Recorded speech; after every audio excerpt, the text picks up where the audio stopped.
देखिए, खुदा के पास जाने के लिए बेहिसाब बेशुमार रास्ते हैं। खुदा को पाने के लिए बेहिसाब बेशुमार तरीके हैं।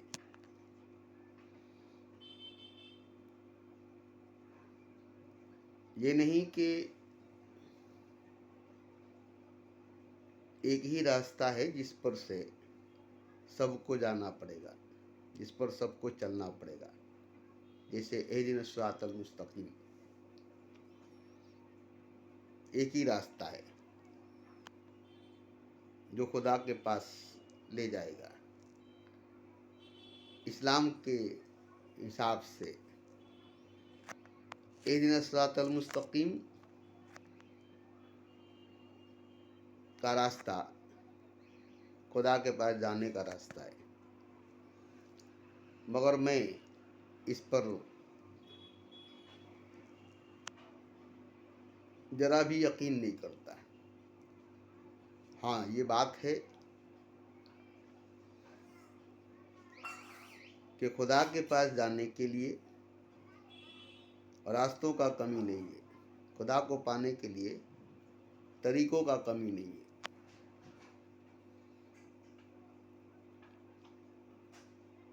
जितने मुसाफिर उतने रास्ते हैं,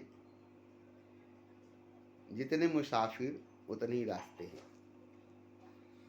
हर मुसाफिर के लिए एक रास्ता है, हर मुसाफिर के लिए एक रास्ता है।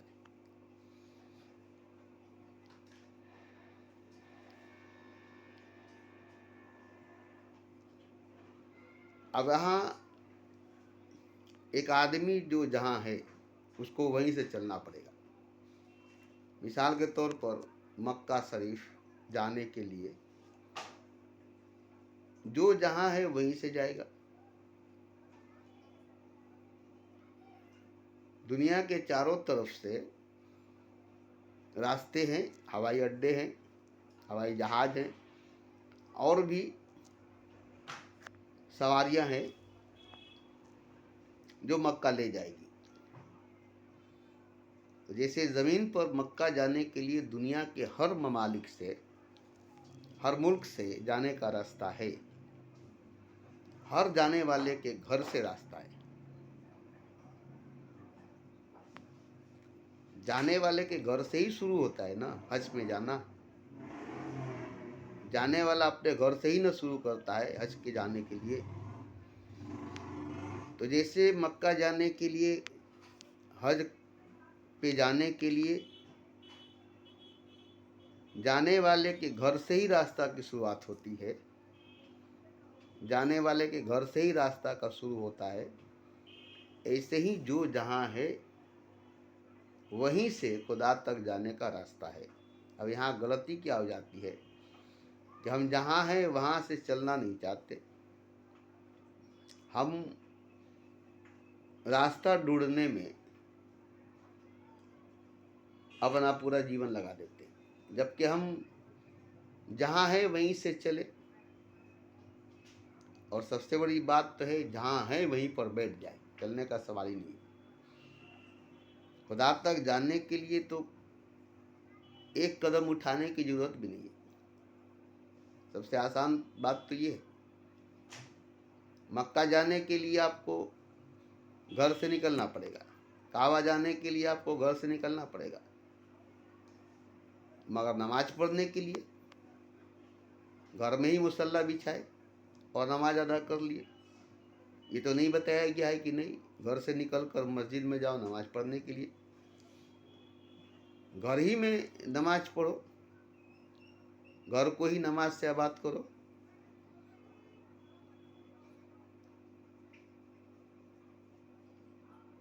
आप काम कर रहे हैं, नमाज पढ़ने के लिए वक्त हो गई, वहीं आप नमाज पढ़ लेंगे।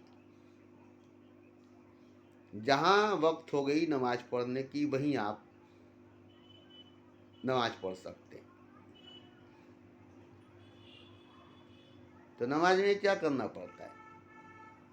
एक जगह खड़ा हो जाना पड़ता है, फिर क़याम, रुकू, सजदा और बैठ जाना पड़ता है। तो खुदा के पास जाने के लिए कहीं जाने की ज़रूरत नहीं है। ये हकीकत, ये सच है। यही बात कबीर दास की मुझे भागे, क्योंकि मैं भी रास्ता ही ढूंढता था, किधर से, कहाँ से, कैसे खुदा तक जाएं, खुदा को पाएं।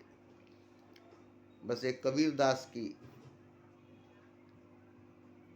बात मुझे मिल गई।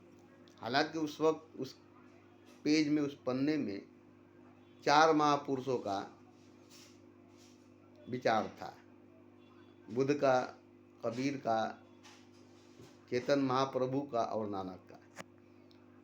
मगर चारों में एक ही की बात जची, कबीर की बात। ईश्वर को ढूंढने के लिए किसी को कहीं जाने की जरूरत नहीं, बस इतना ही लिखा हुआ था। ईश्वर को खोजने के लिए किसी को कहीं जाने की जरूरत नहीं, जाना ही नहीं है। जहां हो वहीं पर खुदा है, ये कबीर दास ने कहा था। और मैं सुन करके जाना छोड़ दिया, बैठ गया जम करके अपने ही घर के चबूतरे पर। अब कहीं नहीं जाना है। हालांकि जाना था मुझे दिल्ली आश्रम में, जाने की तैयारी कर चुका था मैं। और उसी वक्त मुझे एक किताब का पन्ना मिला, उसमें 4 महापुरुषों का तस्वीर और उसके विचार थे। मगर तीनों का मुझे नहीं जचा, कबीर दास का जच गया। कि ईश्वर को पाने के लिए किसी को कहीं जाने की जरूरत नहीं, बस इतना ही सा लिखा हुआ था। और ये मेरा सवाल का जवाब मिल गया और मैं आश्रम जाना छोड़ दिया, अपने ही घर के बगल में चबूतरा पर बैठ गया और खुदा के जिक्र में, चर्चा में लग गया।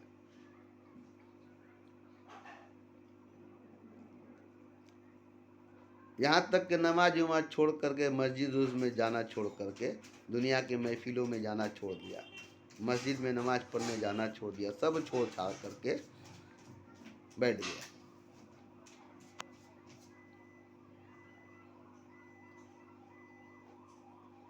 तो उस वक्त कबीर दास की बात मैंने मान लिया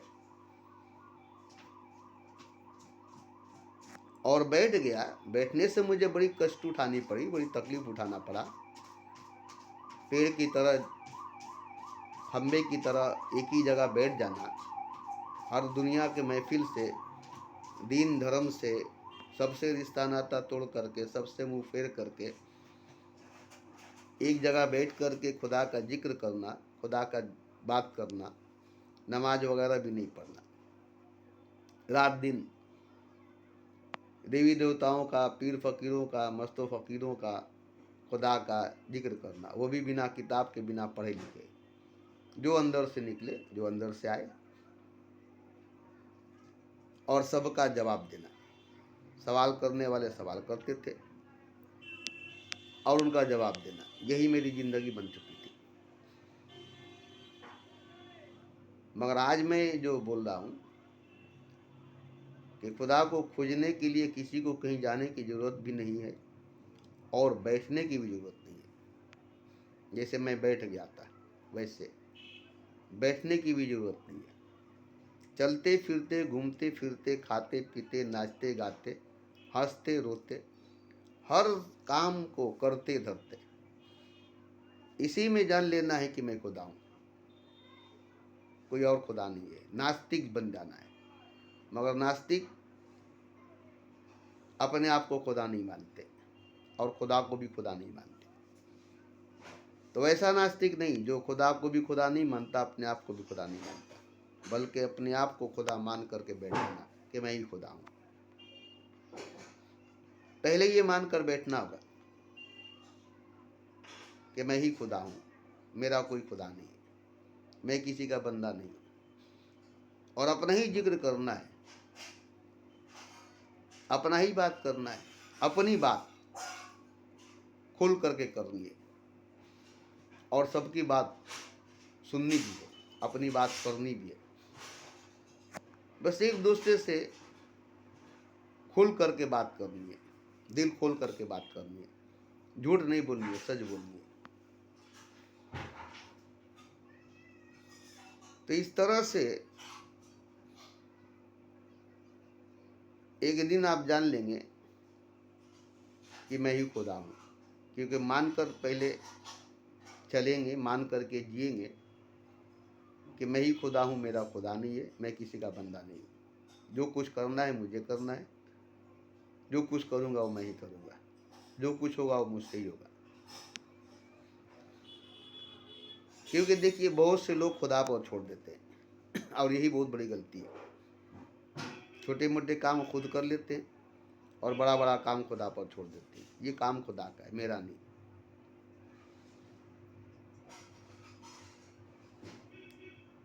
और जब हो जाता है तो बोलते हैं कि ये काम मैंने किया है, ये मेरा क्या हुआ है। तो ये बात गलत है।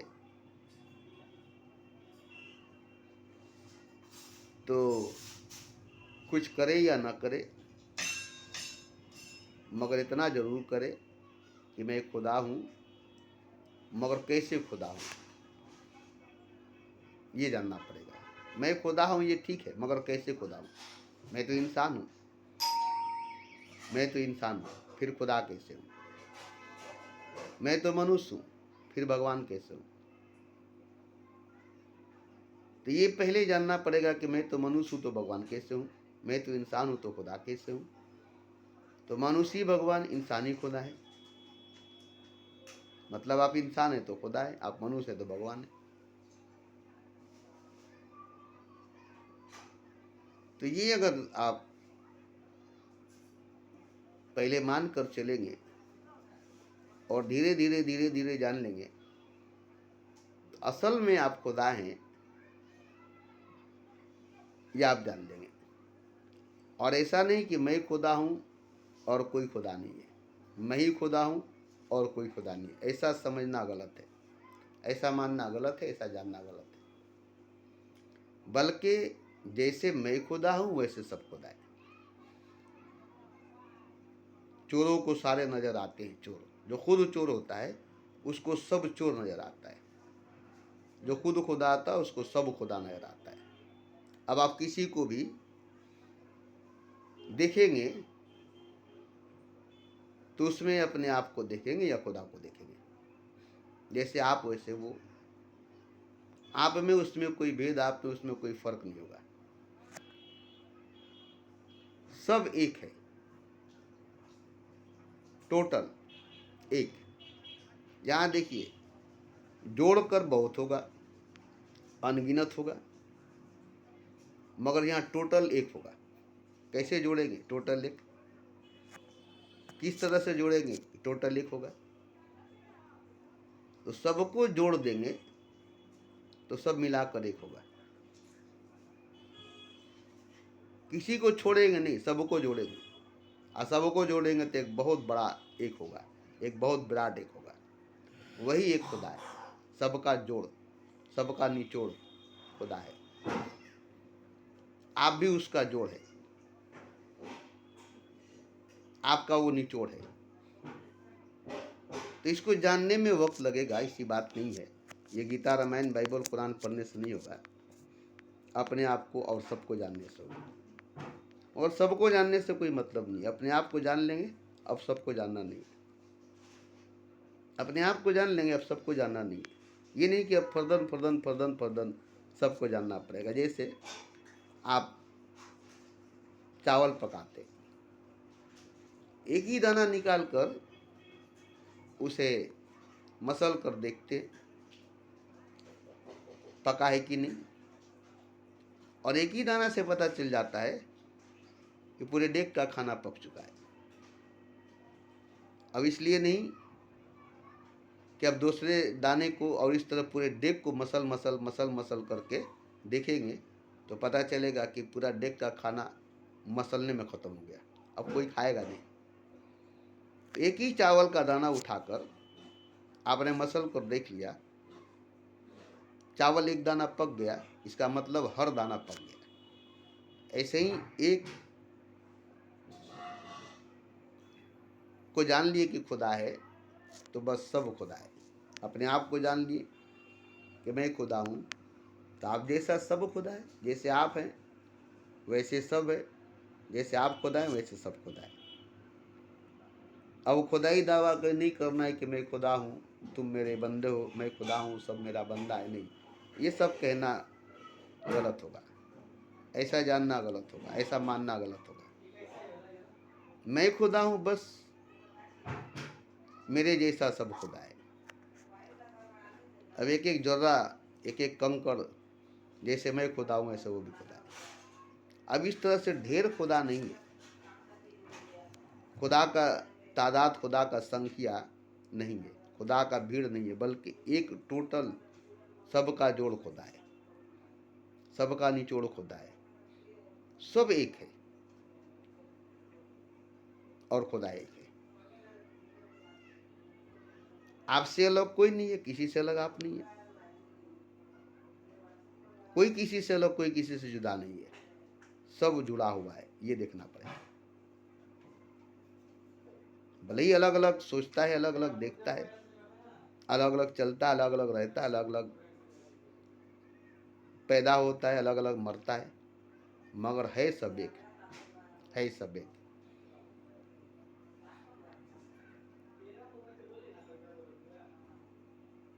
जैसे कब्र के अंदर मुर्दे सब एक है, राम नाम सत्य सबका यही गत है। चिता के अंदर, आग के अंदर मुर्दे एक है, जल कर राख होना और कब्र में जाकर के खाक होना। तो सब खाक है, सब राख है, सबकी हकीकत खाक है, सबकी हकीकत राख है। तो सब एक ही है ना। मरने के बाद सब राख है, सब खाक है। तो जैसे सब एक है मरने के बाद, सब राख है, सब खाक है मरने के बाद, ऐसे ही मरने से पहले सब खुदा है। और ये जान लेने के बाद फिर मरने के बाद कोई राख नहीं होगा, मरने के बाद कोई खाक नहीं होगा। क्यों? कि खुदा के बाद अब मौत नहीं होगा। ये जान लेने के बाद कि मैं खुदा हूँ और सब खुदा है, तो फिर किसी का मौत नहीं होगा। आपकी मौत नहीं होगी, किसी का मौत नहीं होगा, कोई नहीं मरेगा, आप नहीं मरेंगे, क्योंकि खुदा नहीं मरेगा, खुदा की मौत नहीं होगी। फिर किसी की मौत पर दुख नहीं होगा, क्योंकि तो खुदा है और वो मरा नहीं है। वो तो खुदा है, वो मरा नहीं है, क्योंकि खुदा मरता नहीं है। तो इसी तरह से ये जानने में वक्त लगेगा, क्योंकि मुझे जानने में वक्त लगा है। 40-42 साल के बाद मैंने जाना है। अब 62 साल की उम्र में मैंने जाना है।